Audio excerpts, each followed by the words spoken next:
छत्तीसगढ़ में 120 पुनर्वासित नक्सल युवाओं ने विधानसभा का किया दौरा, सदन की कार्रवाई को नजदीक से देखा। लोकतांत्रिक प्रक्रिया को समझने की पहल पुनर्वास कार्यक्रम के तहत मुख्यधारा से जुड़ा।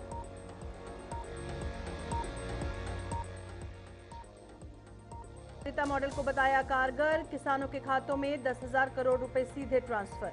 हक और अधिकार की राशि एकमुश्त जारी, पूर्व की किस्त प्रणाली पर साधा निशाना। किसानों को आर्थिक राहत और भरोसे का दिया संदेश।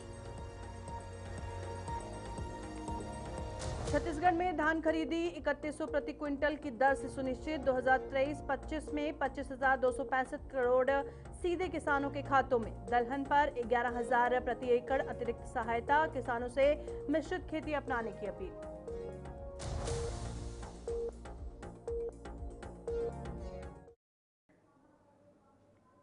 नमस्कार, छत्तीसगढ़ का ये बुलेटिन देख रहे हैं आप और मैं हूं प्रियंका गुप्ता आपके साथ। तो चलिए शुरुआत करते हैं खबरों की। और खबरों में सबसे पहले बात करेंगे छत्तीसगढ़ में माओवाद की विचारधारा त्याग कर मुख्यधारा में लौटे 120 पुनर्वासित पूर्व नक्सल युवाओं ने आज विधानसभा पहुंचकर जनतांत्रिक प्रक्रिया को नजदीक से देखा।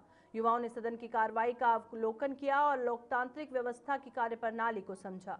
ये पहल पुनर्वास कार्यक्रम के तहत की गई, जिसका उद्देश्य मुख्यधारा में लौटे युवाओं को संविधान और लोकतंत्र के मूल्यों से जोड़ना है।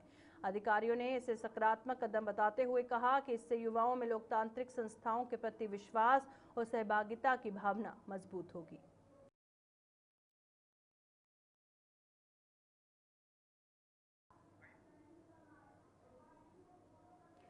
छत्तीसगढ़ के उप मुख्यमंत्री विजय शर्मा ने आर्थिक समृद्धि के लिए सहकारिता आधारित मॉडल को प्रभावी बताया। उन्होंने कहा कि आज किसानों के बैंक खातों में 10,000 करोड़ रुपए से अधिक की राशि सीधे अंतरित की जा रही है, जो उनका हक और अधिकार है। उन्होंने बताया कि पूर्व में ये राशि किस्तों में और अनिश्चित समय पर मिलती थी, जबकि विष्णुदेव साय सरकार ने एकमुश्त भुगतान कर किसानों को राहत दी है। बस्तर के संदर्भ में उन्होंने नक्सलियों से आत्मसमर्पण की अपील करते हुए कहा कि सरकार शांति चाहती है और हथियार छोड़ने वालों का सम्मान पुनर्वास किया जाएगा। राज्य की सरकार एक गोली नहीं चलाना चाहती। जिन लोगों ने पुनर्वास किया है, कल उन्होंने परसों मेरे रात में मेरे निवास पर पूजन किया है, साथ में वो लोग विधानसभा सत्र देखने गए हैं, मुख्यमंत्री जी से मुलाकात की है और बाकी सबसे मुलाकात उनकी हुई। मैं आपसे कहना यही चाहता हूं कि जो भी है, अब नक्सल संगठन में शीर्ष नेतृत्व भी नहीं रह गया है, नीचे भी कुछ नहीं रह गया है। जो भी हमारे बस्तर के हैं, उनसे मेरी पुनः विनम्रता से आग्रह है, आप आ जाए। लाल कालीन बिछाकर सरकार आपका स्वागत करेगी। हम उसको कोई सरेंडर नहीं कहते।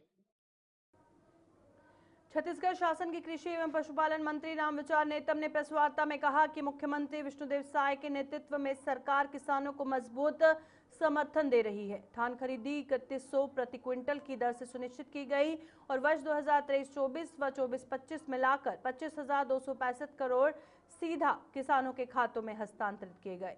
उन्होंने बताया कि फसल विविधीकरण के तहत मसूर, चना, मूंगफली और उड़द पर 11,000 प्रति एकड़ अतिरिक्त सहायता दी जाएगी।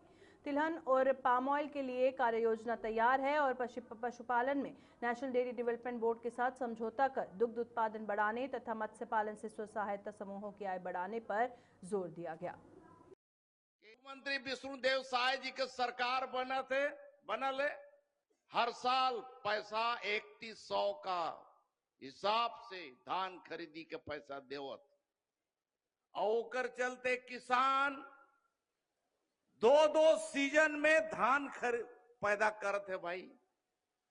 अब अतेक पैदा हुआ थे कि जब तक छत्तीसगढ़ के जरूरत है वो तो पैदा हो। छत्तीसगढ़ के बिल्हा विधानसभा क्षेत्र में आयोजित वृहद किसान सम्मेलन में विधायक धर्मलाल कौशिक ने किसानों की मेहनत और संघर्ष को भावुक शब्दों में नमन किया। उन्होंने कहा कि प्रदेश के मेहनतकश किसान बरसात, ठंड और गर्मी तीनों मौसमों में कठिन परिश्रम कर अन्न उत्पादन करते हैं और आज मुख्यमंत्री विष्णुदेव साय उनके सम्मान में बड़ी सौगात लेकर आए हैं। कौशिक ने कहा कि ये पहल किसानों की आय बढ़ाने और उनके जीवन में खुशहाली लाने की दिशा में महत्वपूर्ण कदम है। उन्होंने किसानों को प्रदेश की अर्थव्यवस्था की रीढ़ बताया। मेहनतकश किसान जो बरसात में भी लगातार पानी में भीगते हुए काम करते हैं, ठंड के मौसम में रजाई में दुबके रहते हैं, तब जा करके मिसाई करते हैं और गर्मी के मौसम में जब लोग एसी और कूलर में रहते हैं तो हमारा किसान जा करके अपने उन्हारी और चना और गेहूं को लेकर के जा करके उड़ाते रहते हैं।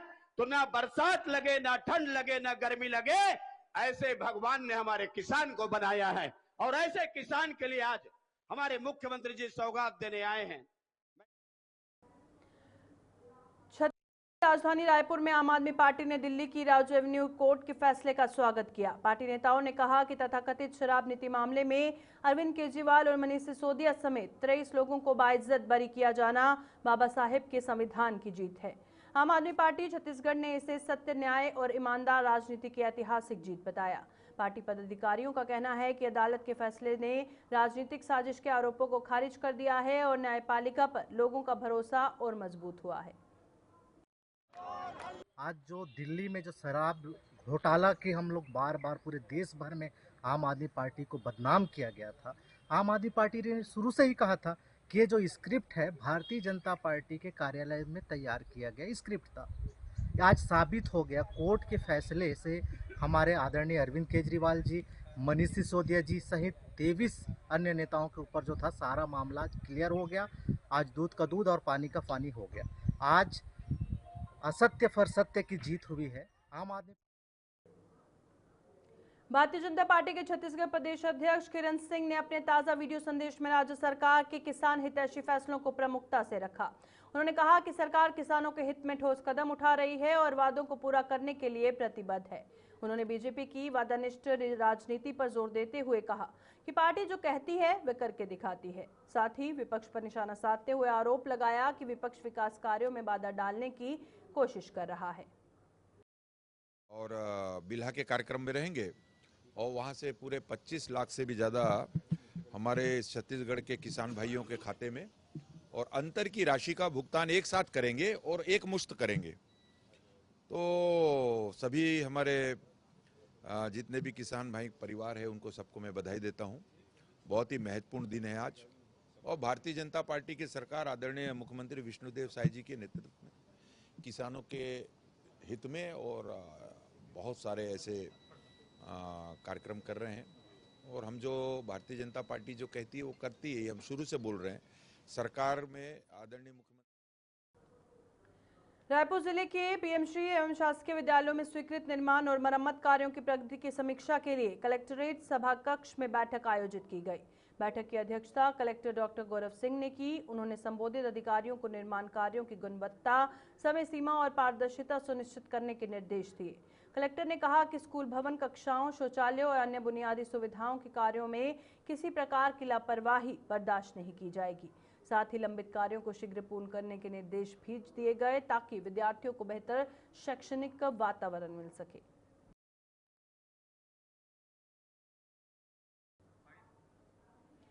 छत्तीसगढ़ प्रदेश कांग्रेस कमेटी के अध्यक्ष दीपक बैज ने आज आयोजित प्रेस कॉन्फ्रेंस में राज्यसभा नामांकन, धान खरीदी का अंतर राशि, रकबा सरेंडर, कानून व्यवस्था और युवा बेरोजगारी जैसे मुद्दों पर साय सरकार और भाजपा पर तीखा हमला बोला। उन्होंने आरोप लगाया कि सरकार जनहित के मुद्दों पर गंभीर नहीं है और किसान व युवाओं के साथ न्याय नहीं हो रहा। बैज ने धान खरीदी की अंतरराशि जल्द देने, रकबा सरेंडर मामले में स्पष्ट नीति लाने और कानून व्यवस्था सुधारने की मांग की। उन्होंने कहा कि कांग्रेस जनता के हक की लड़ाई सड़क से सदन तक जारी रखेगी। तमाम विपक्षों ने एक शब्द कहा कि ये सरेंडर जो है, रकबा सरेंडर, ये कोरोना के बाद एक दूसरा आपदा है जिसे सरकार लेकर के आई। देखिए, सिर्फ रकबा सरेंडर का ही सवाल नहीं है, ठीक है, ये पूरे देश में सरेंडर चल रहा है। केंद्र सरकार में सरेंडर, राज्य सरकार में सरेंडर, ये सरकारी सरेंडर सरकार, कंप्रोमाइज सरकार, इसलिए इस सरकार से कुछ होने वाला नहीं है। बस ये सरकार टाइम पास कर रही है। सरकार की उल्टी गिनती शुरू हो चुकी है। और छत्तीसगढ़ सरकार मुख्यमंत्री विष्णुदेव साय के नेतृत्व में होली पर्व से पूर्व 28 फरवरी को राज्य के किसानों को बड़ी सौगात देने जा रही है। सरकार 10,334 करोड़ रुपए की आदान सहायता राशि सीधे किसानों के बैंक खातों में अंतरित करेगी और इस पहल का उद्देश्य होली से पहले किसानों को आर्थिक संबल प्रदान करना है और उनकी आय को मजबूत करना है। सरकार का दावा है कि इससे लाखों किसानों को राहत मिलेगी और त्योहार का उत्साह दोगुना होगा। बड़ा सौभाग्य का विषय है कि हमारे छत्तीसगढ़ में लगातार जब से सरकार में आए हैं तब से किसानों का धान 21 क्विंटल प्रति एकड़ और 2100 रुपया प्रति क्विंटल के हिसाब से खरीद रहे हैं। और इस साल तीसरा साल है। इस साल 25,24,000 से ज्यादा किसान धान बेचे हैं और उनको एमएसपी मिल गया है। लेकिन सामने में होली है। रायपुर के थाना पंडरी में होली पर्व को लेकर शांति समिति की बैठक आयोजित की गई। थाना प्रभारी स्वराज त्रिपाठी के निर्देश दिए कि त्योहार सभी समुदायों द्वारा सौहार्दपूर्ण वातावरण में मनाया जाए। उन्होंने यातायात नियमों के पालन, असामाजिक तत्वों पर कड़ी नजर रखने और होलिका दहन स्थलों पर विशेष सतर्कता बरतने के निर्देश दिए। बैठक में मौजूद समिति सदस्यों ने प्रशासन का सहयोग करने और शांति बनाए रखने पर सहमति जताई। पुलिस ने आम नागरिकों से भी जिम्मेदारी पूर्वक त्योहार मनाने की अपील की।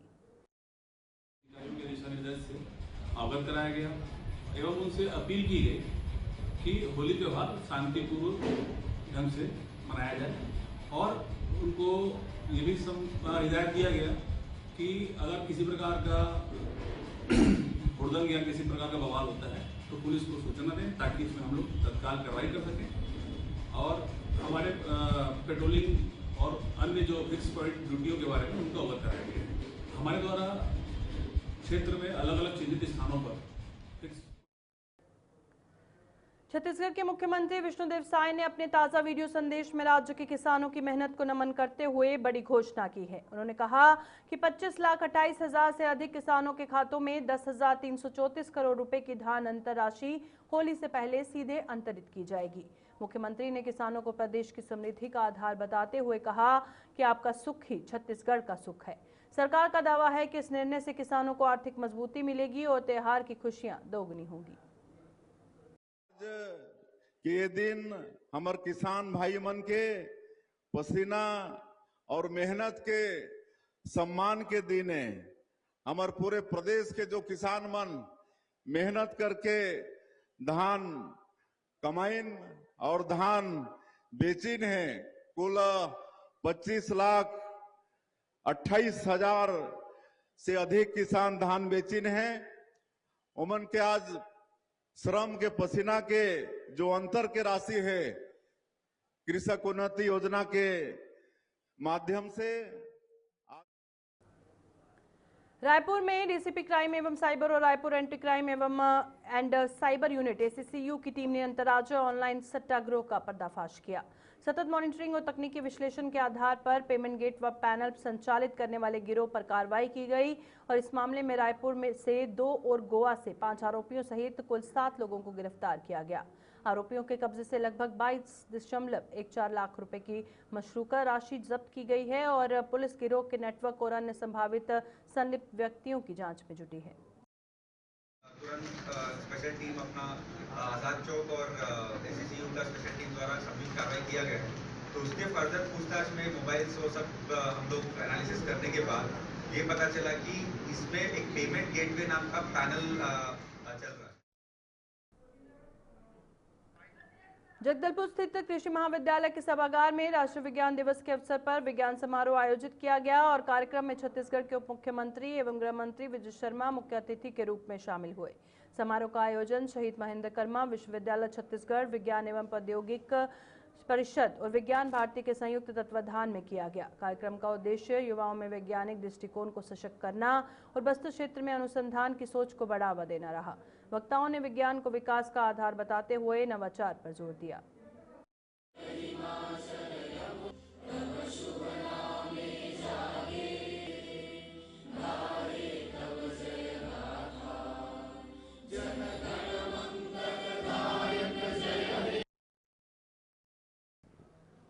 छत्तीसगढ़ के इस बुलेटिन में फिलहाल इतना ही। दीजिए इजाजत। नमस्कार।